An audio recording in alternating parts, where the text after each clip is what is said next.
Good afternoon, good morning, good night, I guess, to everybody here. Welcome to another session with Rails. Very excited for today's session together. I'm joined by Savadja and AJ from the product team. So between the three of us, we should be able to answer any of the questions that you have around the roadmap, around the Rails product, and also give a bit more information about some of the latest of what we've been up to and what we have coming. So maybe as a brief introduction, let's just go around the room and we can introduce ourselves again for those that may not have met us before. And we can also give a bit of a brief background of what got us into crypto and Web3. And maybe I can kick off. So good to see everyone here. So I'm Peter Bidewell. I'm the head of product for Rails. I've been working in the crypto and blockchain space for over a decade now. Spanning between traditional finance and enterprise blockchains, and also on the more crypto side, I've been a co-founder of a couple of different crypto companies, and I've seen various different peaks and troughs across the industry, from the ICO days through to NFTs and the whole kind of, I think, 3 cycles worth of the market. So I've seen the goods, the bads, the uglies, and I'm hoping that what's coming next is something that'll be very, very exciting for everybody here and legitimizes the entire space. So that's a bit about me. Maybe Savadja, if you want to go next. Sure. Hi, everybody. It's nice to see all these people arriving here. It's exciting. I'm Savadja. I'm currently driving the private side of the Rails ecosystem within the product team. Over the past 10 years, I worked in different industries across innovation and real world adoption. I focus from AI to blockchain, bridges, Oracle, rollups, focusing mainly on protection of privacy, so privacy preserving solution, while enabling enterprise to use these new innovative technologies. AJ? Cool. Hi everyone. I'm AJ. I'm a product lead at Parfin, leading stuff on the Rails public chain. I've also been in blockchain for about 10 years, so good to hear we've got like 30 years of blockchain experience, I guess. It's cool. We'll add it up. I first of all got into crypto with a dream of putting the UK's democracy and the US's democracy on chain. Like just when Ethereum launched, that was very, very difficult, still is, maybe impossible. But yeah, did a bit of work in open source projects. Also worked at Consensus for 3 years, leading initiatives with the MetaMask wallet. And yeah, now super excited to be here and looking forward to talking everything about the product on the Rails public chain today. Awesome. Okay, great. So just before we kick off with a bit of a presentation on the roadmap and what's coming, would love for all of you who've joined, please think through any questions you might have. We'll try and field them straight from the chat if you want to post in there. We also have a bunch more questions we've been already captured from the community. But please, yeah, we'd love to make this as interactive as possible.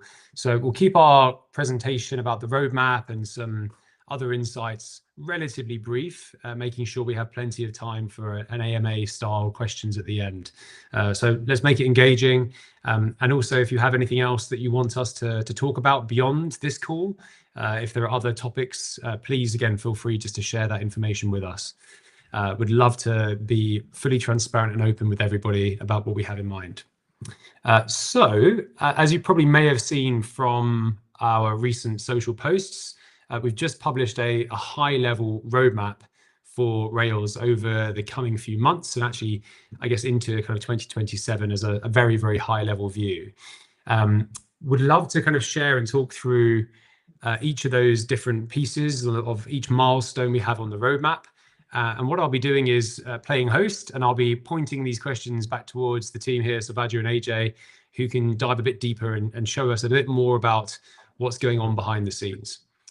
So AJ, maybe the first topic on the roadmap was around the Steam testnet. So this is something that's available now that people can get their hands on, but maybe you could give a bit more color and background as to what the purpose of this testnet is and what people can do with it. Yeah, sure. So the Steam testnet is the first public version of our Rails public chain. It's available for you to onboard and to test out if you go to app.rails.com. And from there, what you can do is you if you're in the UK or Brazil, which are our 2 initial markets, you can connect your bank account using very secure and standard open banking APIs, which then gives you the permission and then the ability to transact on the chain. The purpose of this was a very first concept for us to experiment with our ideas around the public chain, where we're starting to add compliance and KYC to a public blockchain. Of course, that's very, very important for TradFi institutions, for them to know who they're transacting with. But then we also want to make it super easy and quick for users of existing DeFi applications to also onboard. So yeah, that's been running for a number of months now. We've learned a lot from that.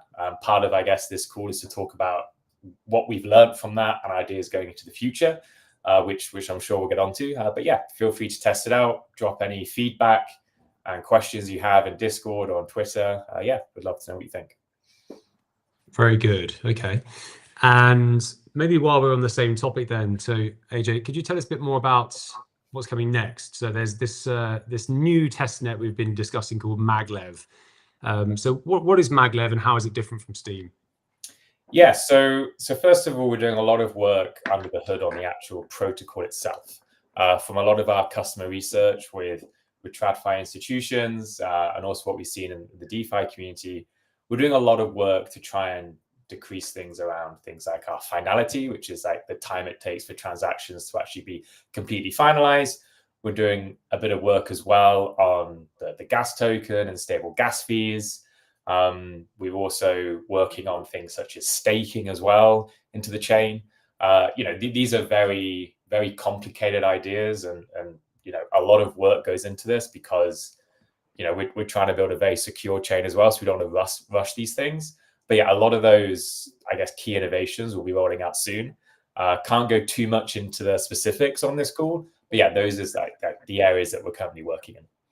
Very good. And I am excited for the next few weeks because for everybody here, we've been doing a lot of work, as AJ was saying, behind the scenes, bringing some very exciting innovations together that will be sharing a lot more detail on over the coming weeks. So I know that some of the questions that we've been posted already asked around the light paper, white paper, tokenomics, a lot more into this information.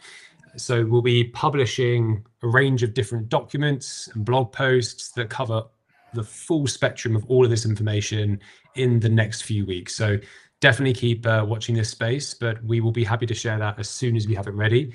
It's been a lot of work behind the scenes, but definitely something that will be quite exciting, I think, for everybody here.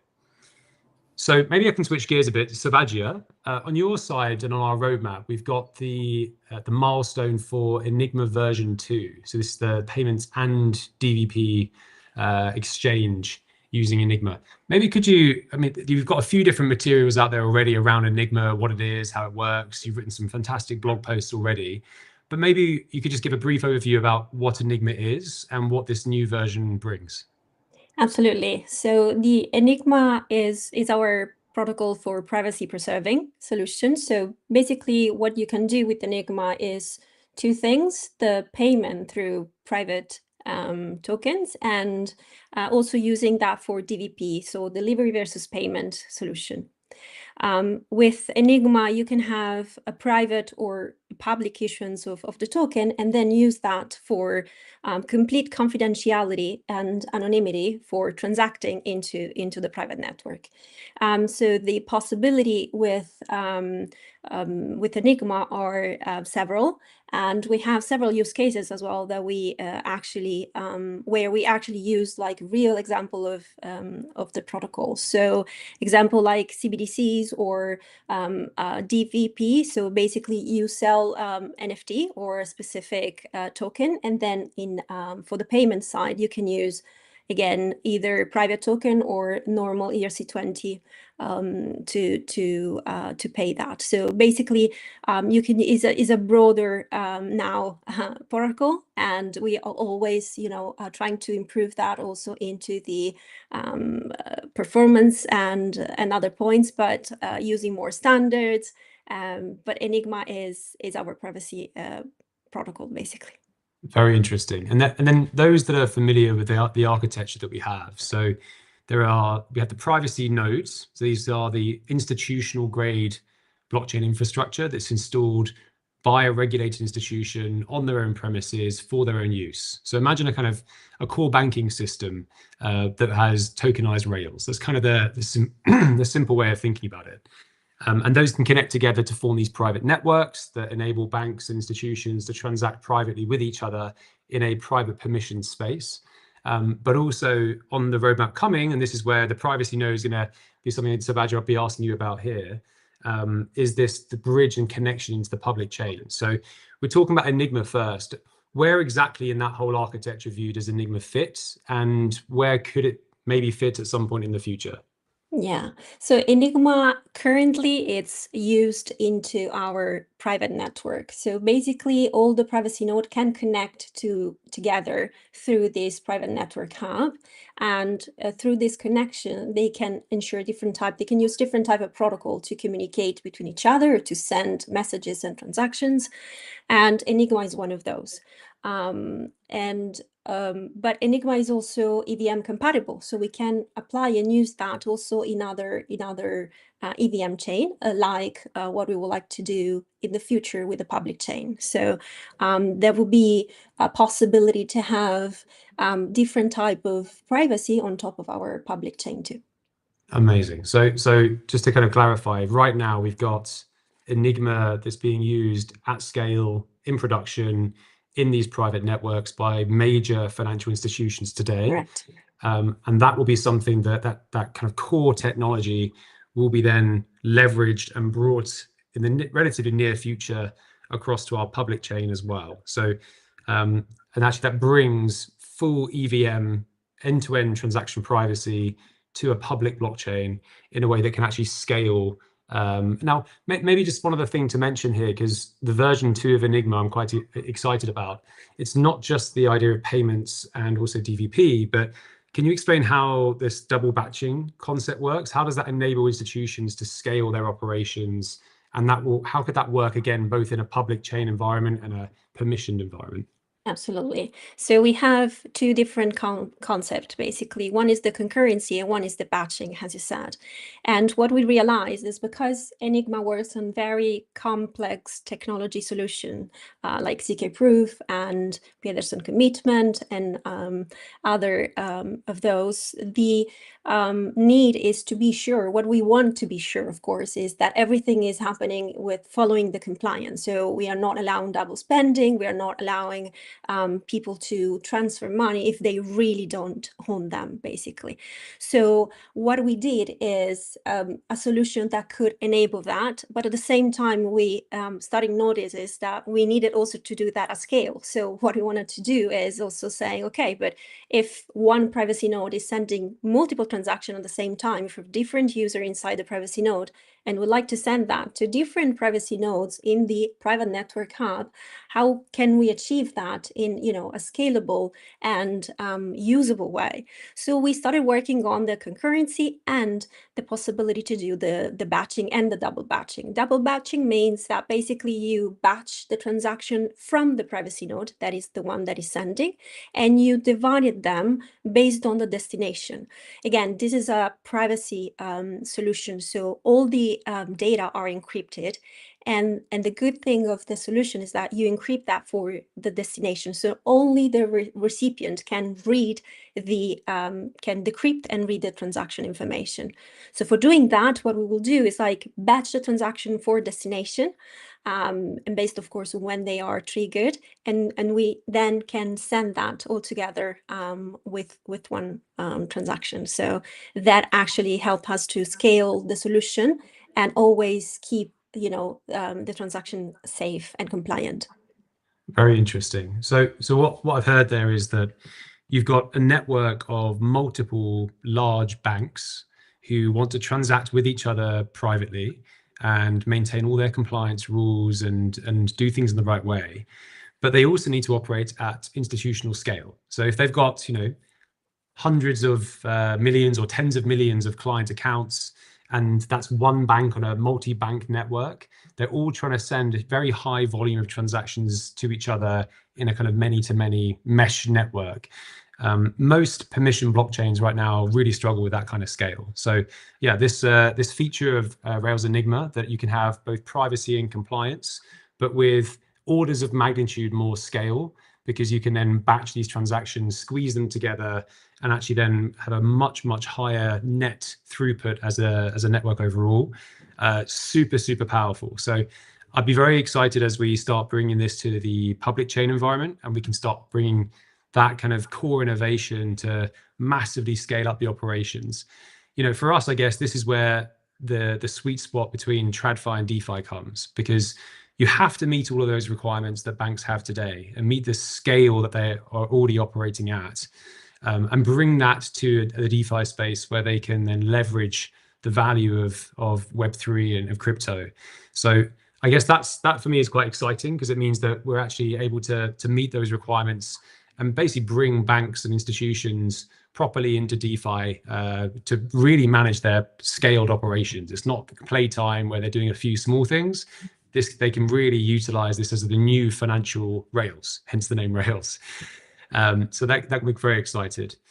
And maybe, Sivaja, still with you then, what's the next item we have on the privacy node? So this is something that I think is relatively new as a name that we have recently called it.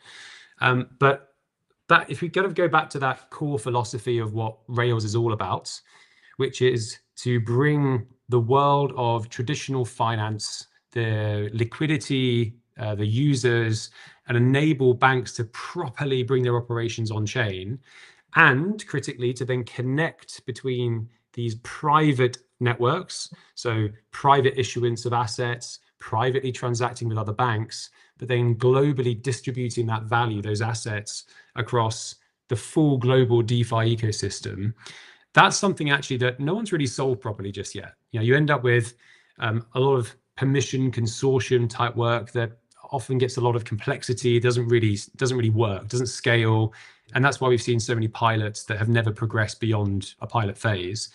And then the other way is you have institutions accessing the DeFi markets, playing a little bit, but they're not really able to operate at full scale. And so I'm curious, I'd love to hear your view on this. So where the privacy node is able to connect those two worlds, an institution can install their own privacy node and connect to private networks and public networks. So maybe you can give a bit more flavor on what it is we're working on there.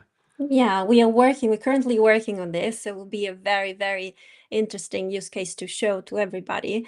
What we are doing with our privacy node, it's basically giving the institution the power to create their own new system on blockchain. It's a kind of new operating system for blockchain, basically. What we would like to give to them, it's not only the interoperability between different chains, so with the private network or private networks, because you can maybe connect with multiple of them, but also with the public chain, where you can have, you know, the possibility to share your tokens or a representation of that with a broader audience, basically. So what we are doing with the privacy node is, until now, we focus a lot around all the transaction, all the cross-chain transaction inside, you know, a private permissioned environment. What we are adding now is to move this also for the public chain, following always, like, I think we have three main pillars that we always follow, right? We would like to give the institution a way to follow the way they're doing things right now, and keep, if they need, their token, maybe issue them privately or inside their privacy node, but also give them the possibility to have their, you know, processes and workflow and share that with a broader audience. So move that also on the public chain. And with the Rails public chain, of course, we are able to do that as well, in a way that we can always focus on privacy, governance, compliance. There are things that are quite important for institutions to transact. And so this is the work that we are building on top of all the protocols and all the experience that we gain also through, you know, talking with our customer, understanding what they need, what are the things that they would like to see. And I can say that they're also really excited about this, the possibility to have these hybrid solution that goes from the private permissioned to a public solution. It's something that it's really interesting. There is not a lot of other option out there, so I think this would be a good balance for also institutions that sometimes are just starting with the blockchain and trying to understand how to use all these different technologies, and but doing that with control, right? This is what they want. They would like to share things with control. The other thing that we are doing as well is whenever we actually allow a token to arrive to the public chain, we also would like to ensure that the DeFi user can use that and trust that as well. So we are working on a lot of technology and cryptographic proof to allow the DeFi user to trust, but verified. So you can trust something, but you should be always be there will always should be available for you a way to verify what you're seeing and what you're using or buying in this case. So this is also the work that we are working and doing right now. Amazing. And maybe, I mean, I've just been watching the comments flying through as we've been talking, just to bring all of this to life. I mean, Enigma as a technology is something that we have been developing in collaboration with the very largest commercial banks and central banks over the last 2 or 3 years now. So this came from a deep collaboration, a lot of work in particular in Brazil, where we have a very close relationship with the Central Bank of Brazil. We are the infrastructure provider that's part of the Drex CBDC program. It's one of the most advanced central bank digital currency programs in the world. Their focus is around issuing central bank sovereign money and then enabling each commercial bank in the region to have their own tokenized deposits, or their own commercial bank tokens, and then utilizing their sovereign CBDC as the settlement instrument between those different commercial banks. So Enigma in that sense is actually something that is essential because it enables full end-to-end privacy, but with the selective disclosure of specific data that can be given to a regulator or an auditor. And in so doing, it makes it, first of all, compliant, but it means that there is a way for the central bank, who is also the regulator, to see all these transactions taking place using its own currency, and also to make sure that as the central bank, they're the only entity that can actually issue their own currency. And actually, basically, it's illegal for commercial banks or anybody else to burn or to create a form of central bank sovereign money. It's a bit like taking cash and burning it. That's actually illegal. Or to counterfeit and create a fake version of the cash. So in the same way, these kind of really specific requirements must be met for use by central banks. So that's around fully atomic transactions, sovereignty of the token itself with ownership by the issuer, which is the central bank. And there's a whole bunch of these very specific kind of trade-offs that we work with them to find out. So through that journey, we were able to devise this kind of sweet spot that meets all of those requirements for the needs of private transactions between heavily regulated institutions. So that's Enigma. And then back to your privacy node piece, I thought what was quite interesting is, now imagine you've got this privately issued assets. It could be a currency, it could be some kind of bond, it could be a stock, it could be anything. And it's been created by a regulated institution that operates privately in their own network with a bunch of other banks that they can trade with. And they're operating on behalf of all their clients, like they would today in the normal world.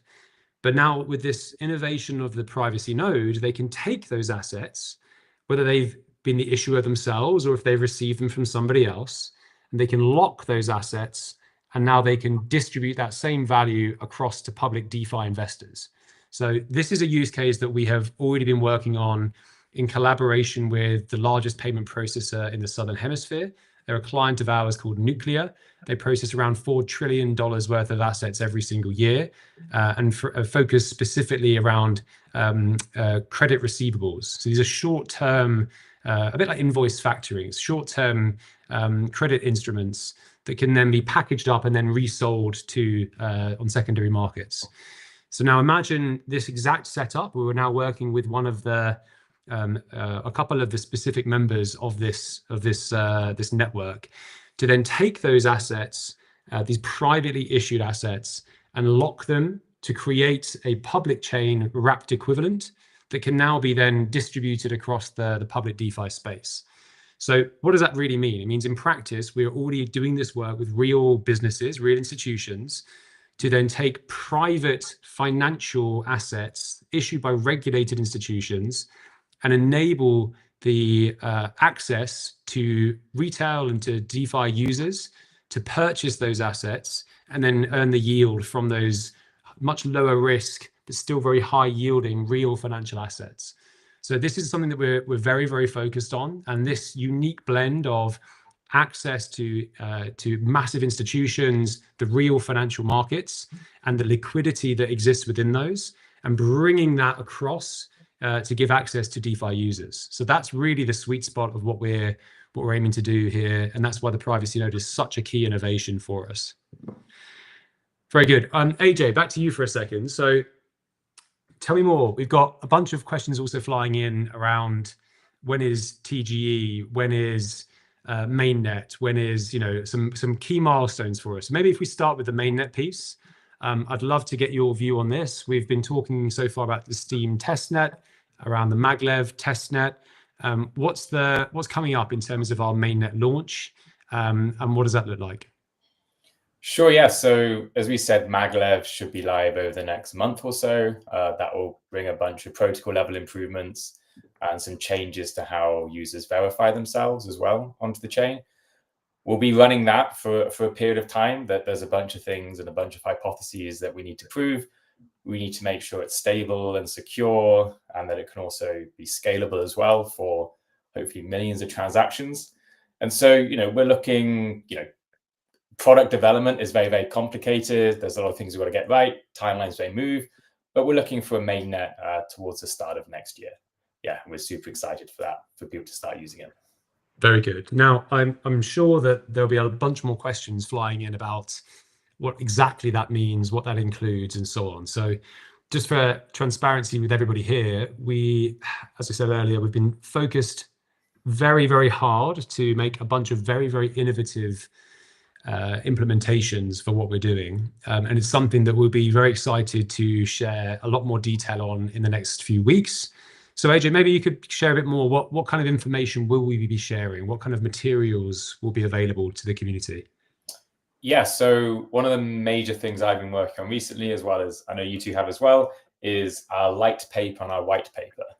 So these are, PDFs or maybe more sort of technical documentation in terms of actually what we're building. The light paper will be maybe a little bit more accessible for non-technical people, talking more about the business case, really where we see Rails in the market. Hopefully we'll have that finished next few weeks, maybe up to 10 pages long. People can read through. Again, love feedback from the community in terms of what people think. But that's really like our vision statement in terms of what we're doing. And then a couple of weeks after that, we'll then have what's called a white paper. So if anyone's familiar with how our whole industry got started back in 2008 with a Bitcoin white paper, it's called a white paper because it's quite like an academic format. Not designed as such because it should stand the test of time. But this is really where we go into the technical implementations in terms of what we're building, talking about protocol level changes, down to the code level and down to maybe some of the cryptographic primitives and economic incentives that we're going to be utilizing for people and institutions to secure our chain. So yeah, those key pieces of documentation will be coming out over the next month or so. And of course, instead of maybe giving people pages and pages to read, although that's of course there for people who want to, we'll be taking segments of that, making into videos, into more accessible blog posts, getting onto live streams like this to try and break it down and sculpt our languages in certain ways so people can understand it more. Yeah. Very good. Very good. Yeah. And just to echo that point, I think our approach as we'll be releasing these materials is to make sure that we have different materials for different types of audiences. So if you think on one side of the world that we operate, we are very closely engaged with big banks, big institutions, people that are not actually very familiar with crypto, with how the DeFi markets really work. And so we need to help those stakeholders understand what we do in ways that they can understand, right? Using their terms, more banking and business focused terminology that still demonstrates the benefit and the business benefits that they will get by working with a chain such as Rails. Because if you think the entire success of everything we're doing is predicated on bringing that TradFi, the institutional liquidity and institutional users, and bringing that all through into DeFi. So our big belief is that the DeFi infrastructure is the future, but it needs to bring into that infrastructure the existing world of the capital markets, the way in which institutions currently operate needs to be upgraded, but we have to bring the real value, the money from the financial markets and all the users, the 4.7 billion banked population, into the DeFi ecosystem. So it's essential that we are able to communicate with those audiences, and that's really what the light paper is for. And then, as AJ was saying, the white paper is a bit more academic, technical, probably something a bit more kind of commonplace in the crypto space. So maybe one other thing just to kind of touch base on is the tokenomics, actually. So we have talked a lot about the fact that we've been building for a long time with big institutions. We've kind of done it the hard way round, which is we've engaged with big, slow financial institutions first and done the hard graft to build the right thing for them, to then bring all of that kind of activity into the DeFi space. And of course, we're launching our test nets and our main net on the public chain very, very soon. But the one thing that probably hasn't been mentioned quite enough is around our tokenomics and the RLS token that will be at the core of everything that we're doing. So the entire Rails ecosystem is powered by the RLS token, both on the private network side, but also on the public chain side, to really bring these two worlds together and properly incentivize everybody around this token economy. So to share a bit more information on this is something that we will be publishing an initial blog post in the next few days, very, very soon, to give a bit more information on this. The information on the tokenomics will also be included on the light paper and in the white paper. And then in the next few weeks, we'll be moving towards an initial private sale for the token. And then in the next still handful of few weeks, we'll be moving towards our TGE. So then suddenly the RLS token will become available on the public markets for on exchanges and to be purchased by everybody here. So we're very excited about this, and we'll be doing a lot more announcements as we build up to those dates, sharing more information about what the token is, the utility, the full tokenomics, and so on. So we'd love to get your view and feedback on all these points. But we're very excited that actually we've kind of designed a token economy that really it blends the best of the two worlds together, and that the institutional activity and transactions between banks, even in the private networks, is directly related to the utility of the RLS token. So I'm very excited to share more about this in the coming few days and weeks. All right, so maybe then I guess just the broader roadmap beyond the next, I don't know, 6 months or so. Once we've moved beyond our TGE and our mainnet, this is the point where we suddenly will start really scaling up our operations. So as I said, we already have a very strong foothold with a select group of institutions, predominantly in the LATAM region. Our founding team have, well, half of them or so have come from working in the biggest, most successful banks in Brazil. They have very, very strong relationships in the region. The work we've done with the Central Bank of Brazil, the largest payment processor in Brazil, and several other commercial banks in Brazil give us a very, very strong foothold in the LATAM region. So Brazil, as you probably are aware, is by far the largest economy in LATAM. They have 220 million people as a population, and are part of the BRICS nations, a very, very significant economy.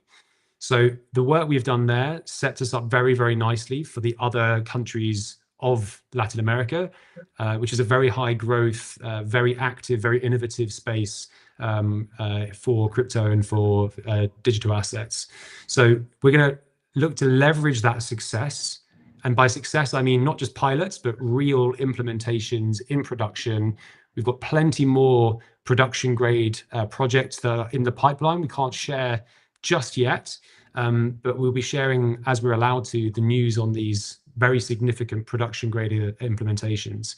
And with that success, we can then take the kind of the template of success that we've done in Brazil and then replicate this across other parts of the world. So as I said, likewise, we've got other regions that we're already active in, and we will be able to share more information around what we're doing across Europe, US, Asia, and beyond as well. So in the next few weeks and months, we will be able to share a lot more as things progress. But that is exactly our go-to-market strategy, is to leverage the success and the depth of knowledge and relationships of a certain region with the currency markets from the central bank and the commercial banks issuing their own tokenized deposits and stablecoins, as well as the assets that can be issued by asset issuers and the large financial market infrastructure players. So once you've got the real money and the real assets on chain, you've kind of dominated the region. And actually, there's a natural magnet that pulls new use cases, new institutions into that ecosystem, because all their other counterparties are already there, right? And all the assets are already there. So this is exactly the strategy we're going to deploy across other parts of the world. And of course, the beauty is that all of these networks are intended to connect directly to the public chain.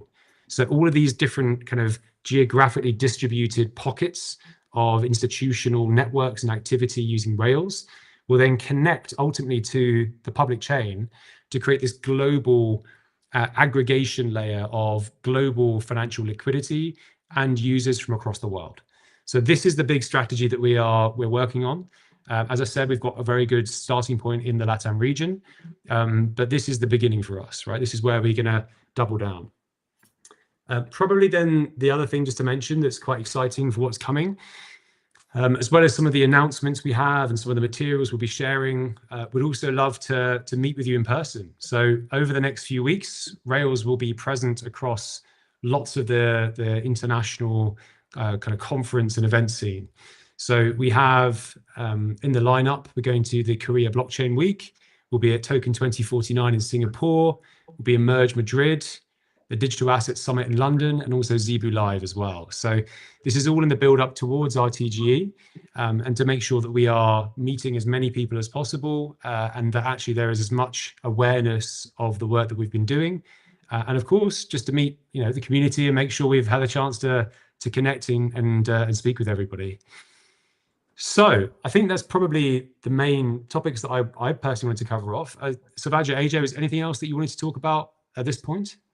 No, I think you said everything. I just would like to remark the fact that we are sharing articles and documents, as AJ has said as well. And we really would like to hear your feedback. So please read through them and let us know if everything is clear. Very good. All good for me. Thanks everyone for tuning in. Very good. Well, we've actually got a bit more time for some Q&A. So let me try and rattle through some. I'm going to again play a game of kind of bingo almost, where I'm going to fire off questions to each of you. And let's see. So we've got, how does Rails Labs plan to balance privacy and regulatory compliance at scale, especially when onboarding major TradFi institutions that are curious about DeFi's transparency? So Vadja, maybe you want to take that one. Yeah, so I think that first of all, the first item is, as we discussed before, was Enigma, right? So this is one of the options where the central banks, for example, can keep control over their tokens, as well as other institution too. There are also other protocol, the Atomic protocol, and the way we also think to connect with the public chain in the future that will ensure that they can follow the workflow, operational workflow. So all the compliance and the governance that they have, we have a way to interact with, each user, each participant of the private network hub needs to be approved. The token that also is sent cross-chain needs to be approved. The same thing happened inside the privacy node. So there are like some specific approval process needed for that.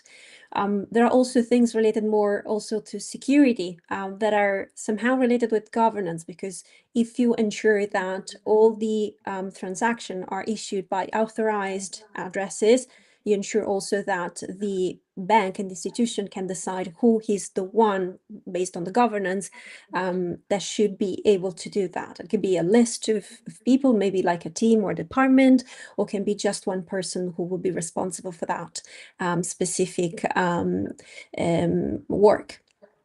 The other thing that I also would like to say is, as I mentioned briefly before, when we move tokens to the public chain, then there are like two things. And one thing that we love to do is like, we love the trust, but we always would like to be verified. So you can verify and give the possibility to verify whatever we are saying.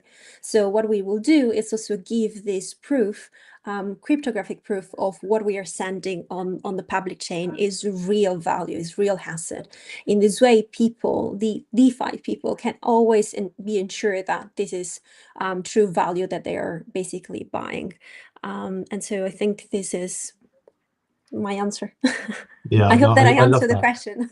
I think you did, and I think that's such a critical point that actually many have kind of glossed over, which is, you know, when we're talking about assets that exist in a space that most people can't see, then how do you prove that what you're holding, some wrapped equivalent or some, I don't know, newly issued asset that's meant to relate to the other one, the underlying, there's a lot of trust that still has to exist there. So this is where absolutely the kind of the on-chain verifications that we can bake into this process, into these primitives, is something we've been very focused on to make sure that actually, you know, the DeFi markets are able to check the homework of the banks in effect, and to not have to trust blindly, but actually can verify that what they're holding really is the true value, or at least equated to the true value underlying.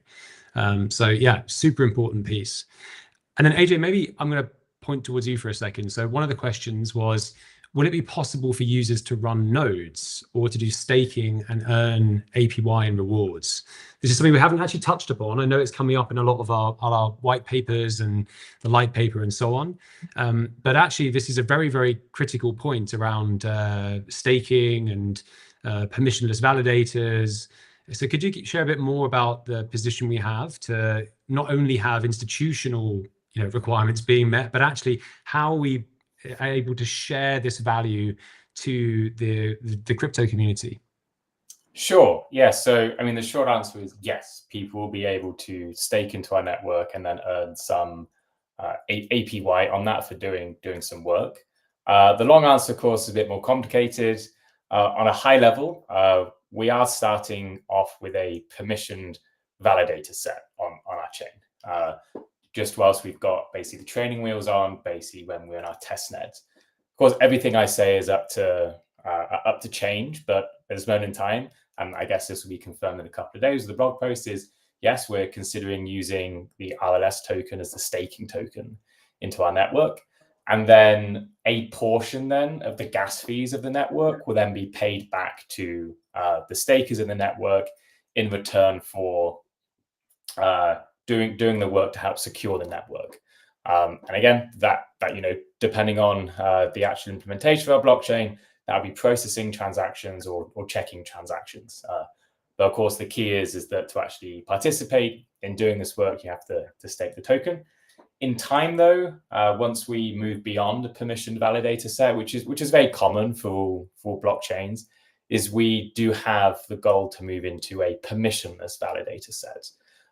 And then that will be open to anyone in the world. But of course, we've got to flip that switch to a permissionless validator set at a crucial moment, once we're decentralized enough, once we have enough entities into our network to make sure things are as secure as possible.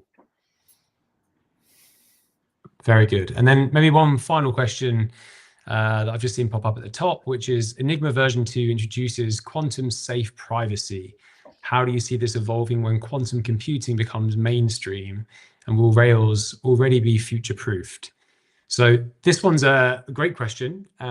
maybe Savaja, could you share a bit more about our position on quantum, maybe some of the work that our research team has been doing to make sure that we are fully buttoned up in terms of the future? Yeah, so we always keep an eye, of course, on the new technology and the standards that are recommended from NIST or other technology association, basically, that can give us the standards to follow. What we are doing here is like we are trying to not only be quantum to be ready for the future, right? To be quantum secure, but for now and for the future. So what we are working on, it's also analyzing each one of our cryptographic algorithm that we're using, understanding if we have already available a new version. And I can tell you that we are with most of them at the, you know, the newest and the most advanced technologies. So by using this cryptographic algorithm, we ensure that we are already one step ahead. And this means that when something new pops up and we can test it, we are already there to test that. So to answer the questions like how we future-proof, yes, we are working towards that, exactly towards that. So we would like to be always a step ahead, so we can be, you know, we can have the time to digest the new standards and always be on top of them. Very good. And maybe one last one, actually, AJ, pointing back to you again. There's been a few questions in the chat. I've just been searching through them, where I know a lot of the things we've been discussing is around suitability for institutions, institutional requirements and features, private permission networks. There's been a lot of conversation on that side of things. I'm sure everybody here, or at least the majority of people here, are very excited to hear what's in it for them, right? What's in it for the DeFi, the crypto community, not just the institutional side. There's a whole load of stuff we're doing there, but what does that equate to? So if we are successful, we continue with the tens of thousands of assets being issued every week onto Rails private networks, which, by the way, is already happening. We already have the proof of usage to demonstrate the real transaction value of all the transactions going on inside the private networks that can become available and visible for the public chain ecosystem to see. Again, maybe, AJ, you can touch on that piece. But I think what would be a very interesting thing is, how does all that then actually equate to the value for real DeFi users? And what is it that they will be able to do on Rails that they can't do elsewhere? Or what extra value does Rails bring them that is not the same as other chains? Could you maybe share this and get everyone as up to speed with this topic as possible? Yeah, so look, one of the core mission statements of Rails is to merge the worlds of TradFi and DeFi. Yeah, and we've spoken a load about the benefits that TradFi can have with that. When we're talking about DeFi, though, Peter, you mentioned we're providing the ability for big financial institutions, which we colloquially call TradFi, to issue loads of assets onto a public blockchain. These assets would be real world assets, what we call them in the crypto industry, tokenized assets, maybe. And the point is these are assets that are backed by some of the most trusted financial institutions in the world, and also can then they're backed and they're stable, and they can also then pay a lot of interest, for example. They're very, very high value assets for someone to own. Right now, through our market research and talking to financial institutions, quite often in their existing markets, they simply don't have enough people to sell to. What we're offering through this is a global market for people to actually access these financial instruments. And so what's in it for people in DeFi?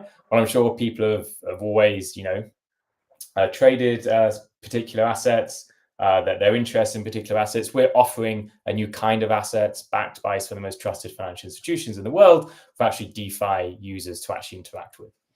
So yeah, that's the core value proposition. Very nice. And the point about proof of usage, what's that about? Yes. So we do have a public link already for this, but when we're talking about privacy nodes, as we mentioned, those are already active right now. Companies are already paying money right now for that. So we're at the privileged stage as a blockchain project to actually be talking to you and going to market and actually making real revenue, which is unusual at this stage for a project like us. But but that's great. And you don't just need to take our word for that, though. What we're actually working on, which is live right now, is actually proving that usage through various smart contracts on Ethereum right now.